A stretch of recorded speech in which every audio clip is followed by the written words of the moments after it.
Well, let's dive into our series again on beginnings and look at some concepts again this morning that I hope will be helpful to you. Two more messages in this series, and then we'll wind it up, believe it or not, for the Christmas season.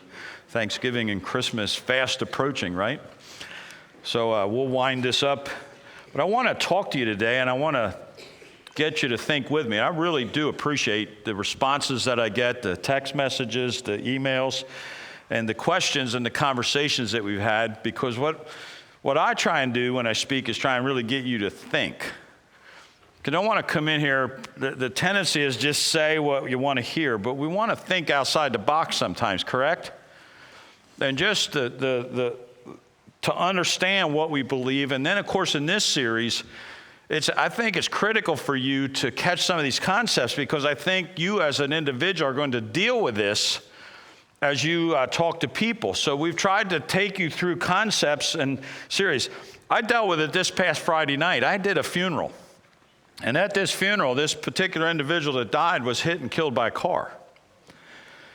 And she happened to be 63 years of age. Well, the question came up, how can God let this good person be killed like that? Good question, right? Why all of a sudden is it God's fault? And that's the kind of stuff I think you get as you deal with this, and we'll talk a little bit about it as we get into this. And the answer that I gave was, wait a minute, time out here. God gave her 63 years.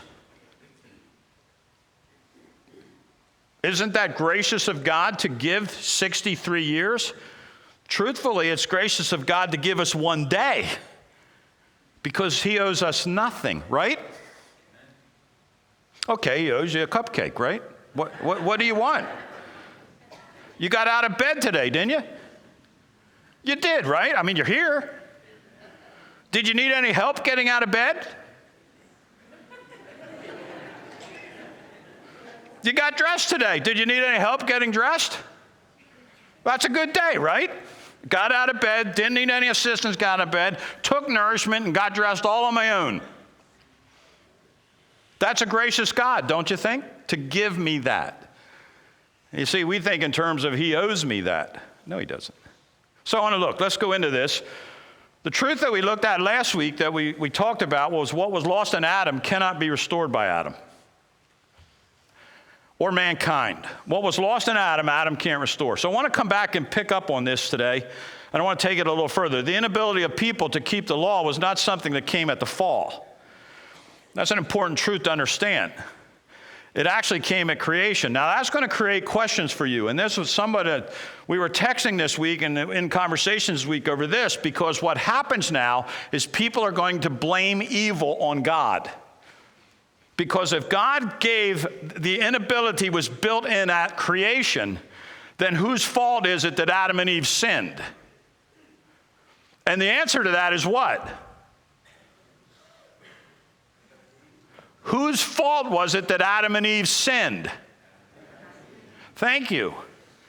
Who is it that gave them this great environment to live in? See? And I think that's where you have to go. But people are always going to bend it, because people have an entitlement mentality, especially in this generation today. You owe me. I'm owed this. And it's somebody else's fault. And so they go after God. And here, right here, is one of them. And you have to be able to show that God created an environment for them to live in that was a glorious environment. Hey, women, you didn't have to submit. Would you like that environment back? There was no submission before the fall. Submission came at the fall. So they were completely equals. And as we said, I won't go there, but it came at the fall, it produced the fall. So the inability of man. Genesis chapter 3, so when the fall takes place, they strung fig leaves together around their hips to cover themselves. Now what you have here is this. You enter into creation, and I think this is important to understand. Man-made self-righteousness. Here's where it came. Here is the beginning of man-made self-righteousness. It was an attempt to cover or to gain what was lost. But this whole concept, if you study the ministry of Jesus very carefully, you know that Jesus was constantly after the Pharisees. He was constantly after self-righteousness. Well, where does self-righteousness come from? It came from Adam and Eve. In an attempt to cover themselves, they brought man-made self-righteousness into creation, and that's where it began. The loin garments were an attempt to cover their sin in the sight of God. It was a man-made attempt to cover what was lost. See it? Okay? Now, as you go on in this was the beginning of self-righteousness in creation. And I want to deal with that today, and I want to walk you through that today. And I want you just to process this with me today as we think it through. Let me define self-righteousness if I can. And then there's a couple of these are dictionary definitions, so forgive me for that. It is believing that you can gain merit or standing with God by your own efforts or your own actions. It's thinking that anything I can do can produce favor with God or standing with God or merit with God. That's self-righteousness. It is a term that has come to designate moral living as a way of salvation or as an attempt to gain favor with God through accomplishments. That's self-righteousness. Okay? One is convinced that one's own righteousness, especially in contrast to the actions and beliefs of others, is superior. And I'm okay, but I worry about so-and-so. That is an indication of self-righteousness. The person you should worry about most is who? Me, correct? So-and-so is pretty good compared to me. That should be our mentality, but we have a way of thinking, no, I'm all right, but I worry about them. That's self-righteousness right there, okay? And where I say is I'm not okay, and neither are they okay. We both need God's grace to be okay. Right? Someone said it this way, it is anything other than God's righteousness. Now, I don't have time to get in this today. This is where we'll go in the next couple weeks in talking about the righteousness that God gives us. But if I am depending on anything other than the work of Christ on my behalf, if I am depending on my efforts, I got to work hard as a Christian to be all that I should be. Really? You think you can do it? Or is it time for us to come and say, I'm a disaster? I can't do anything of spiritual value apart from the work of God in my life or the work of God through my life to the lives of others. See? So we have a perspective, we have a mentality. But this is where self-righteousness came in. They depended, as opposed to God's righteousness, they were depending on these loincloths to cover them in the presence of God. And it didn't work. Because what happened is God cast them out of the garden because their covering was not sufficient to cover their sin. And that's what Genesis chapter 3 says in verse 24. It makes this observation. Therefore, the Lord sent them out from the Garden of Eden to cultivate the ground from which he was taken, from which Adam was taken. So he gets sent out of the garden. Why did he get sent out of the garden? Because obviously his sin and her sin and the loincloths wasn't good enough to keep him in the garden. And so God put him out of the garden. Now he says, get to work.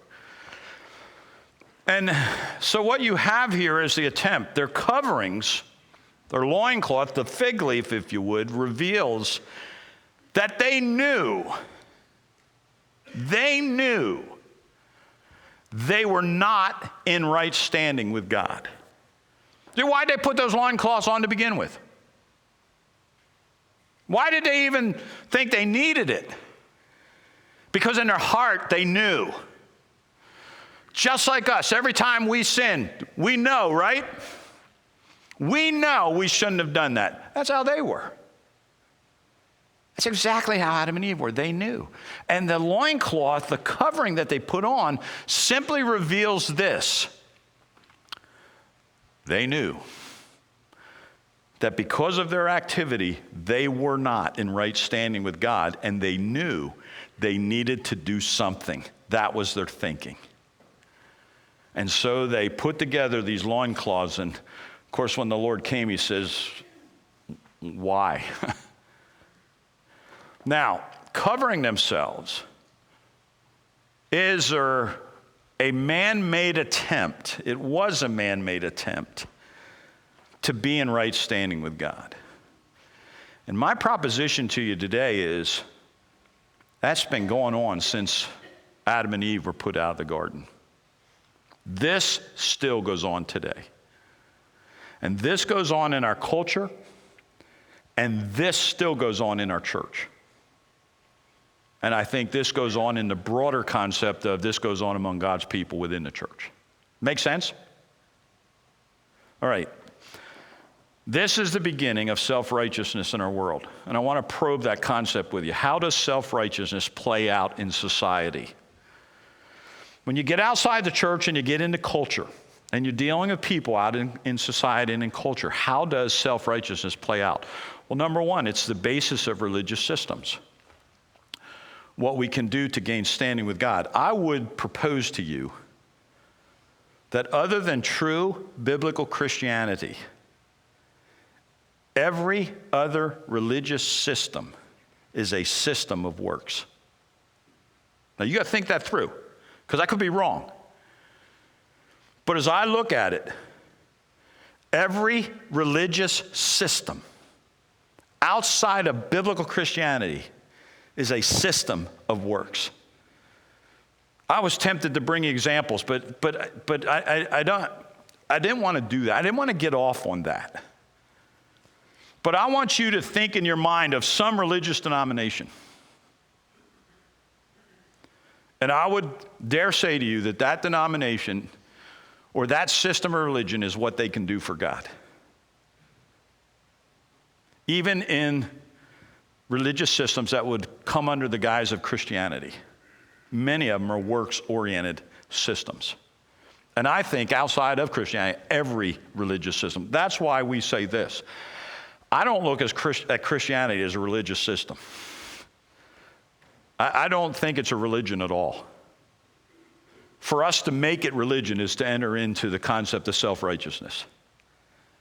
Okay? Now think that through, if you would. Process it.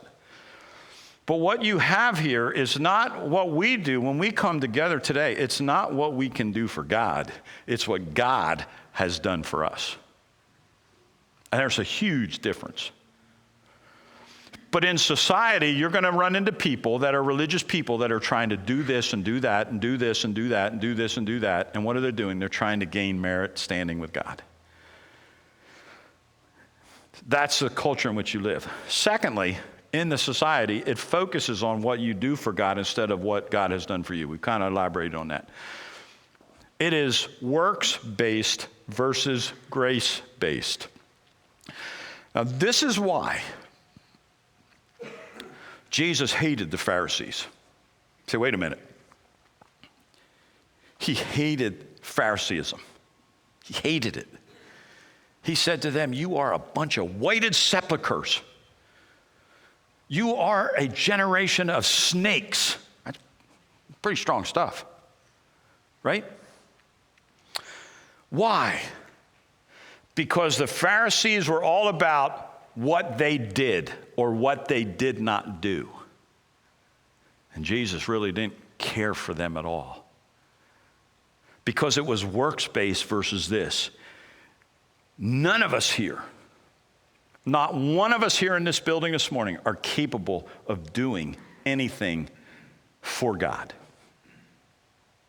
apart from God. You see, it's not what we do for God. And this is where, as a church, we've got to keep this right.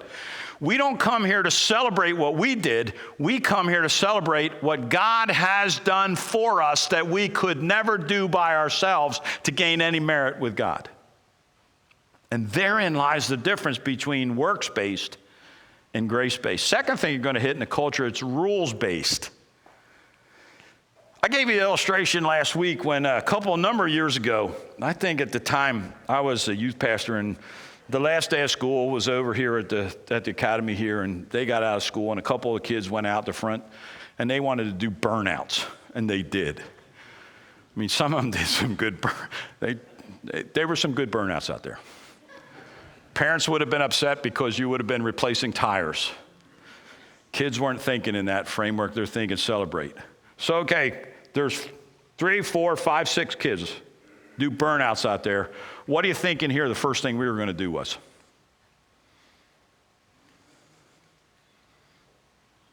What's the first thing we need to do? Let's make a rule. They can't do burnouts. So we did. Well, time out. Let's think about that a minute. How many kids didn't do burnouts? In high school driving, there's probably, let's just pick a number and say there were 40 kids driving. 35 of them didn't do any burnouts. So why are we going to make a rule? So why make a rule? This is what drives me nuts in our government. The first thing our government thinks is, I got to make a rule. We got to pass a law. That's the first thing they think. And that is self-righteousness at work, right there. And I don't mean to lower this, but one nut goes into a theater and shoots a gun and kills some people, and they're going to pass a law that nobody can have any gun, right? Isn't that the thinking, the mentality that you're in? Take that thinking, take that mentality, apply it to every area. That's how your world thinks. Make rules. You as parents might get into this. Your kid does something, you're not allowed to do that anymore. You make a rule. Now, first of all, as a parent, how many of your rules stop your kid from doing something? My parents told me I couldn't go out of the backyard when I was a kid down to the playground. They said, you got to stay in the yard. You can't go over the fence down to the playground. Did it work, Mom? Didn't work. How many times did I go over that fence? Do you remember? Count the scars on your head. Yeah. I'd say I got a few spankings over it. But the spanking and the pain was far less than the pleasure I received at the playground playing basketball. That was my thinking, okay? So to make rules doesn't work. What do you do with your kids? How do you raise kids? Make rules? No, build relationships. Build relationships. Now, am I saying there should be no rules? I get there has to be rules. I get that. But you're going to face a world, and you're going to face people that think in this term. If one person goes in and shoots people up, we got to get rid of all guns. That's the mentality of which they think. And you have to understand that you're dealing with rules-based people. So how do you as an individual in culture win them? The answer is build relationships. Because relationships change behavior, rules never do. Now, the other thing you're going to hit when you're out there, you're going to hit performance-based versus love-based, okay? The American dream is based upon performance. And one of the most damaging things that ever takes place is when you take the American dream and you bring it into Christianity. Because what you do and what you produce when you take the American dream and slide it into Christianity is you get performance-based Christianity. And performance-based Christianity isn't going to work. But you also live in a world, listen, you got to live with this every day because your work, it's important that you work because you have to perform. It's your performance that gets your promotion. It's your performance that gets your raise. You live in a performance-based world versus love-based. There are people at work that will run over you to get the job that you have, to get the pay that they want. They'll push you aside real quick if they can get that pay. They're not based on love, they're based on performance. And what you have to understand, self-righteousness plays itself out in a society. When people don't love people, they're there for themselves and they're there to perform and they're there to get what they can get. That's the culture in which you live. Yes or no? Okay. Most people you interact with are attempting to work their way to God in some fashion. What you have to do in your conversations as you build relationships is you in the process of discussion is how are you trying to gain standing with God?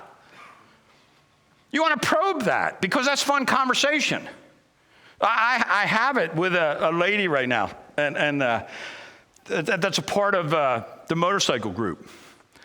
Last Sunday, got a telephone call, and we had a conversation for a period of time because we're living in this performance base, but she's a part of a religious system, and she's trying to say, so we have these conversations all the time about, well, I don't want to be a Baptist. Well, I don't care if you're a Baptist or not. But let's talk this. What about true Christianity?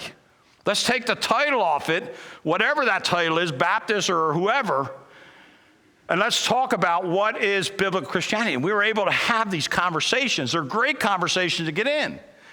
And I just pray this. I just pray, God, one of these days could instead of just planting seed, could we do some reaping here?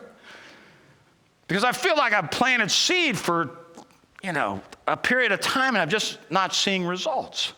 My God, could I see results? And he always says, I'll take care of the results. You can take care of planting the seed. You have to, in your interaction with people, learn how to interact with them so that you don't polarize over religious systems. Because if I go after her religious systems, she puts up her dukes, and it's like, we got to fight. Okay, back down. We're not going to get, in the midst of this discussion, we're not going to get anywhere once dukes are up, right? True in your marriage, too. Once the dukes come out, just say time out, walk away, go sit down in a chair and cool off for a while, come back and discuss it again reasonably. Same thing here. I think you get great opportunities when you learn.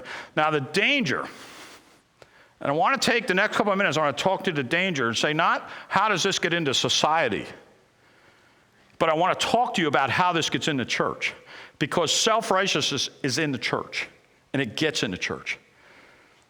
I was reading a quote by Chuck Swindoll that said this. He said, if there's a legalist in your church, just throw him out. I'm like, yo, Chuck. And then he went on to say this. He says, I'm 73 years of age. He says, I'm at the point where I don't care. I guess when you get to be 73, you don't care. He said that, and then he went on to say this. I have seen the damage that self-righteousness and legalism does to a church. The best thing you can do is just run them right out the door. I'm like, okay, that's a pretty strong statement. Self-righteousness is totally destructive to the church. Self-righteousness will tear us apart. And it's one thing for it to be out there in the world. It's another thing for it to creep in here in the church. And if it gets in the church, then we've got to root it out. It's that dangerous. It's that deadly. Because it is exactly opposite, and it is totally contrary to what Christianity and what Jesus is all about. And it's that serious. And so I just put up danger. Danger. Self-righteousness will kill a church. And it doesn't take many people to do it.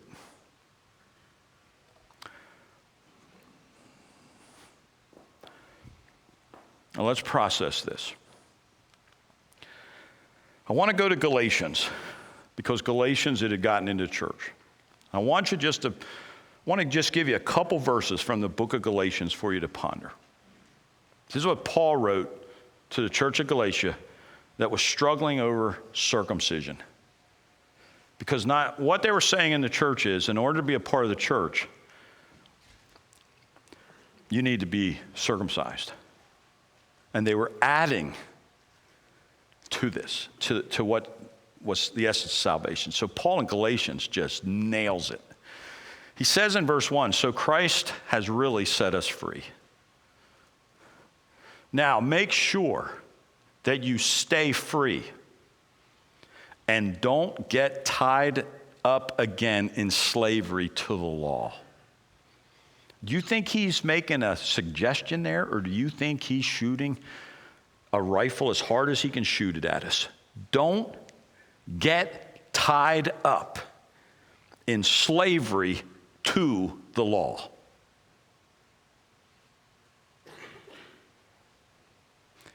You think with his pen, he's trying to be as powerful as he possibly can be?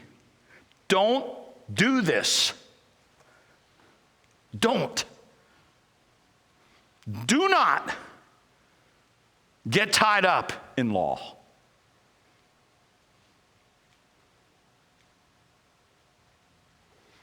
Years ago, when I was a kid growing up here and became pastor and was still a pastor here, one of the things that, well, as deacons, we began to wrestle with was our requirements to join the church.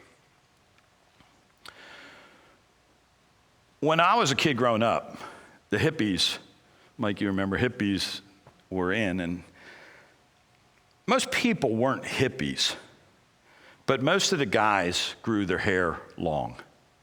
Any of you in here used to have really long hair, guys? Yeah, a couple of you. Did you really, Chaz? Wow. Some of you look out across now, it's like, really, you had hair? Cool. Today it's kind of a neat generation because this generation likes to cut it real short, right? And shave their head and shave their hair off. So here at Faith, we made a rule that to join the church, you had to get your hair cut short. And we said this was justification for it. It should be harder to join the local church than it is the universal church.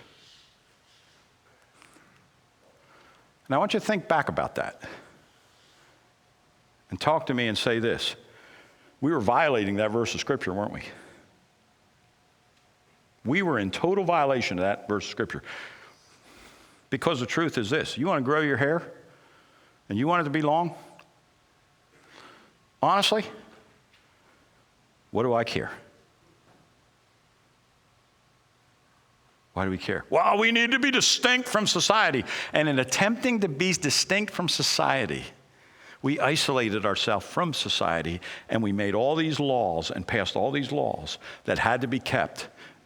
And if you didn't keep them, it can't join our church. Go find another church. So guess what people did?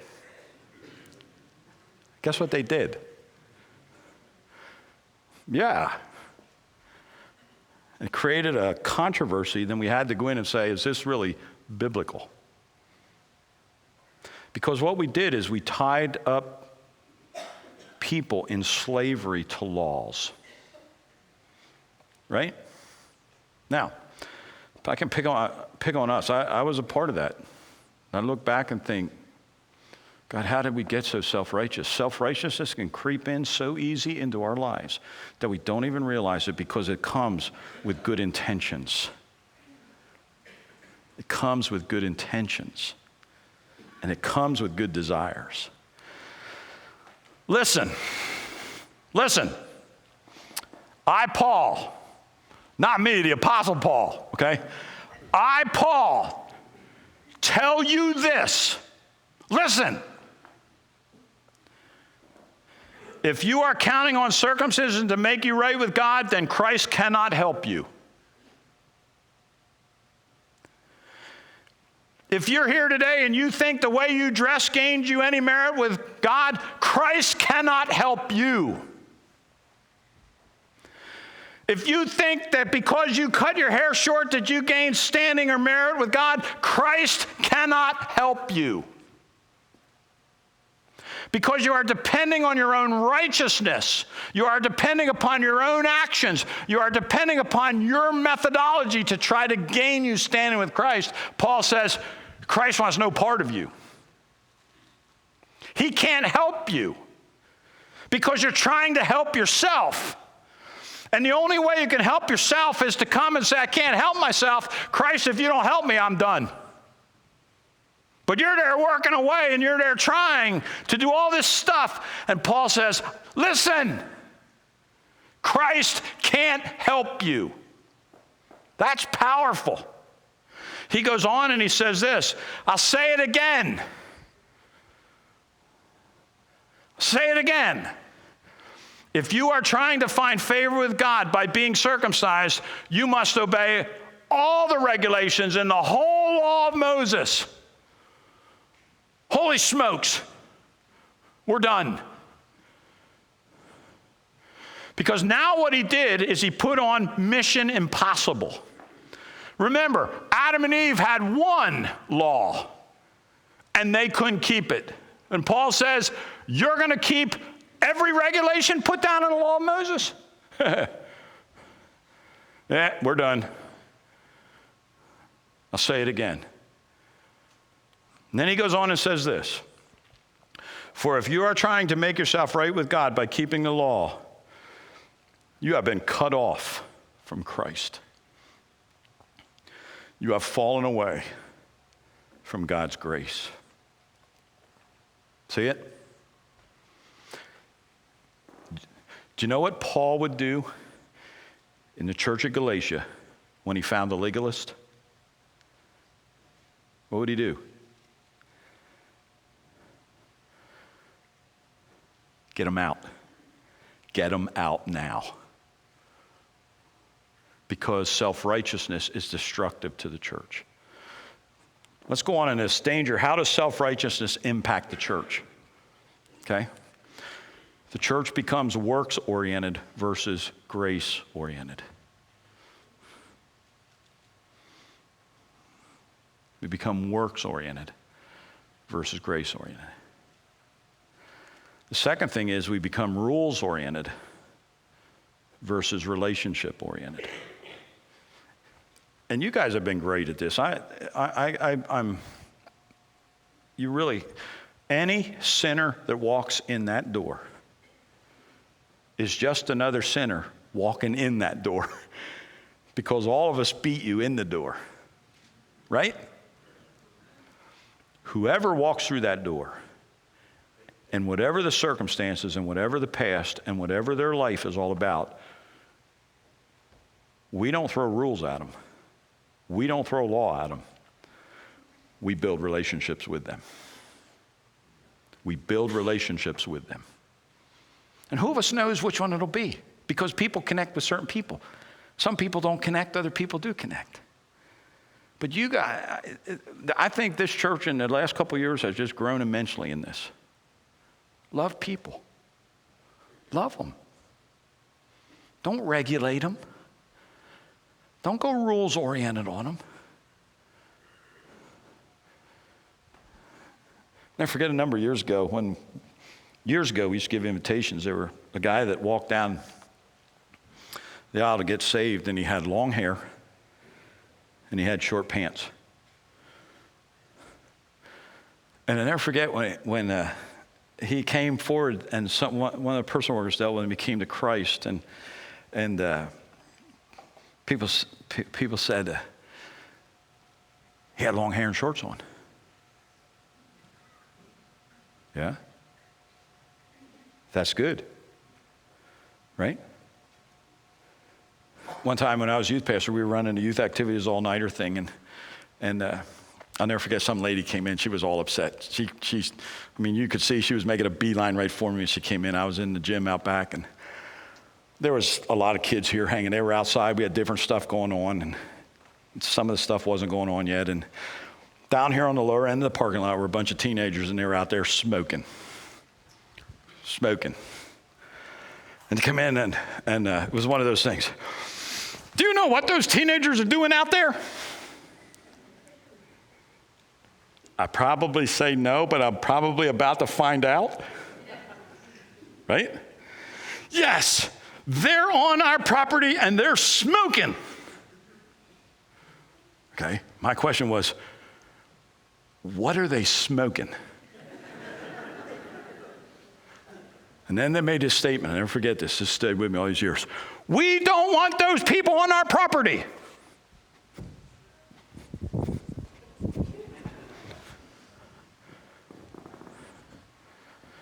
We want those people on our property. Can I say that again? We want those people on our property. The other question I asked was, is it by any chance any of my kids? And is it by any chance any of the deacons' kids? No, they're lost kids from the community. Really. That's self-righteousness. That is rules-based versus relational. You aren't going to win people through rules. You are going to see people won through relationships. Just remember it as a parent. Just remember it as a parent. Just remember it in your marriage relationships. Just remember it when you go out the door. The last thing that happens is this: the church becomes performance-oriented versus love-oriented. Guys, what people get when they come here, and we're going to love the daylights out of you for Christ. Right? So the kind of church that we want to see develop, do you begin to see what it is here? The church is the people who celebrate God's work on our behalf, not our work on his behalf. What we celebrate, last week we did communion. What we celebrated communion is not what we do for God, but what God did for us. Never lose that. Never lose that. When we come together and we come in here, it's not all this accomplishments that we have done. It's all the accomplishments that Christ and Jesus has done for us, right? That's what we celebrate. That's why we're here today. We're not here to celebrate how great we are. Paul would say this to us: I am chief of sinners. I'll stand up and tell you, I'm right behind Paul, chief of sinners. The church is a gathering of sinners that recognize their sinfulness, but recognize we need his righteousness, that we can do nothing for him, but we don't have to because he did everything for us. Secondly, the church is the people who celebrate the relationship we have in Jesus, not the rules that we can keep. Guys, don't throw rules at people. It may be the reason they came in here is because the law and the rules brought them to the realization that they're sinners. Because law is designed not to produce righteousness. Law is designed to reveal sinfulness. The law was my schoolmaster. The law was my teacher to bring me to Christ. Don't throw rules at people. The church is the people who celebrate his performance, not our performance. Let me quit with Ephesians if I can. New Living Translation says it really neat. I love this translation. God saved you by his special favor when you believed. And you can't take credit for this because it is a gift of God. Salvation is not a reward for the good things we have done, so none of us can boast about it. For we are God's masterpiece. I think the King James says we are his workmanship. We are God's masterpiece. He has created us anew in Christ Jesus so that we can do the good things he planned for us long ago. Do we do good things? Yeah. But we recognize that it only can happen because of what Christ did for us. Get it? Guys, a church can't take self-righteousness. Self-righteousness gets in, we will begin to bite and devour one another. We can't let it in.